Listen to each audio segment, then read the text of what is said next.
Hello engineer, कैसे भाई? क्या हालचाल? उम्मीद तैयारी अच्छी से चल रही होगी आप लोगों की। सभी अपने अपने तैयारी में बढ़िया करके जुटे होंगे और अपने सिलेक्शन की ओर बढ़ रहे होंगे। तो चलिए, आज हम जो हमारे कंपोनेंट्स थे, बगी कंपाउंड्स थे, उनको डिटेल में समझते हैं क्या है, और अपनी तैयारी के इस मुहिम में हिस्सा बनते हैं। तो आइए समझते हैं। तो दोस्तों, पहला जो बगी कंपाउंड था वो ट्राई कैल्शियम सिलिकेट था, जिसका नाम 3CaO SiO2 था। एलाइट इसको बोलते थे C3S, है ना। मेनली इसका जो सिंबल इसको रिप्रेजेंट करते हैं C3S से। तो tri calcium silicate, it is suppose to be the best cementing material and is well warned cement. Okay. ये बेस्ट सीमेंटिंग प्रॉपर्टी, जो सीमेंट के अंदर जो सीमेंटिंग प्रॉपर्टी है, वो इसी की वजह से आती है। The hydrolysis of C3S is mainly responsible for 7 day strength and hardness.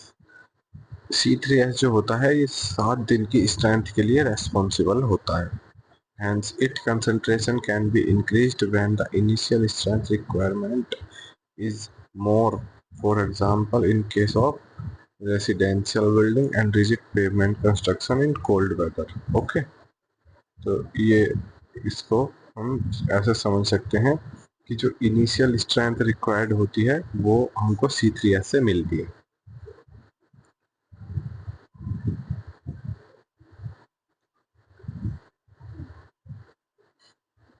However, rising of C3S content beyond the specified limits increase the heat of hydration and solubility of cement in water. अगर C3S content हमारा beyond या बढ़ जाता है, limit से ज़्यादा हो जाता है, तो हमारा हीट ऑफ हाइड्रेशन इसमें ज़्यादा होता है और सीमेंट में वाटर की सोलिबिलिटी बढ़ जाती है, मतलब रिक्वायरमेंट बढ़ जाती है उसको। तो फिर दूसरा था die calcium silicate C2S। It hard it hydrates and hardens slowly and takes long time and add to the strength. After a year or more, it impart resistance to chemical attack. Okay. मतलब इसका ये है कि C2S जो हमारा है, ये हमारी हार्डनेस स्लोली देता है, इनिशियल सेटिंग टाइम के लिए काम नहीं करता। इसको हम स्लोली सेटिंग टाइम, जो मतलब वो जैसे हमारी स्ट्रेंथ जो आती है वो धीरे धीरे आती है, लेकिन 1 साल के अप्रोक्सीमेट हमको देखने को मिलती है। और ये केमिकल अटैक से भी बचाता है कंक्रीट को। ठीक है। Rising of C2S content renders clinkers harder to grind, reduce early strength, and decreases resistance to freezing and thawing at early ages, and decrease heat of hydration. The hydrolysis of C2S proceeds slowly. ठीक है। ये जो हमारी प्रक्रिया होती है freezing and थॉइंग की, कम शुरुआती एज में, कम टाइम में उसको बढ़ा घटा देता है। और ये हीट ऑफ हाइड्रेशन को भी कम करता है, क्योंकि स्लोली सेट होता है, इसीलिए हीट ऑफ हाइड्रेशन कम रहता है इसमें। Early ages less than a month, मतलब 1 मंथ से पहले की जो एज होती है वो अर्ली एज होती है।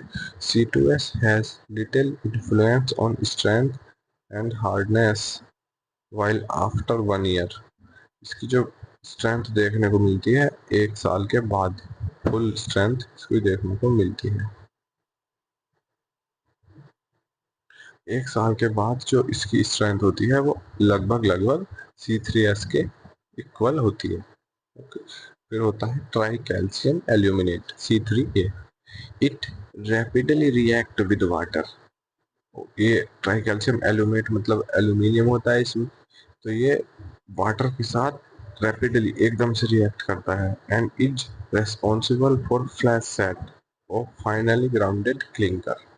जहाँ पर हमको फ्लैश सेटिंग की रिक्वायरमेंट होती है, वहाँ पर हम इसको बढ़ा देते हैं इसके कंटेंट को, लेकिन सीमेंट में हम इसका यूज इसीलिए करते हैं सेटिंग की वजह से। The rapidly of action is regulate by the addition of 2 to 3 of gypsum. अगर ज़्यादा रेगुलेट हो रहा है तो इसको हम 2 से 3% जिप्सम ऐड कर देते हैं इसमें, at the time of grinding cement, जब सीमेंट की हम ग्राइंडिंग करते हैं उस टाइम पे, ठीक है।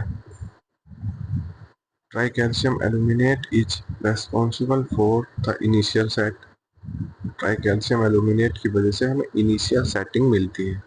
Weeks resistance of sulphate attack and lower the ultimate strength, ये स्ट्रेंथ को कम करता है और रेजिस्टेंस जो सल्फेट अटैक को रोकथाम के लिए हम यूज करते हैं उसमें भी बहुत कम होता है। फिर लास्ट हमारा होता है tetra calcium alumina ferrite C4AF, it is responsible for flash set but generates less heat. Okay, ये फ्लैश सेटिंग में तो एल्यूमिनियम होता है इसलिए काम करता है, लेकिन हीट बहुत कम जनरेट करता है। It is formed within 24 hour to start of hydration of cement which decrease gradually. Okay, 24 hour में स्टार्ट होता है इसका हाइड्रेशन और डिक्रीज होता चला जाता है gradually. It has forest cementing value, rising the C4AF content reduce the strength slightly.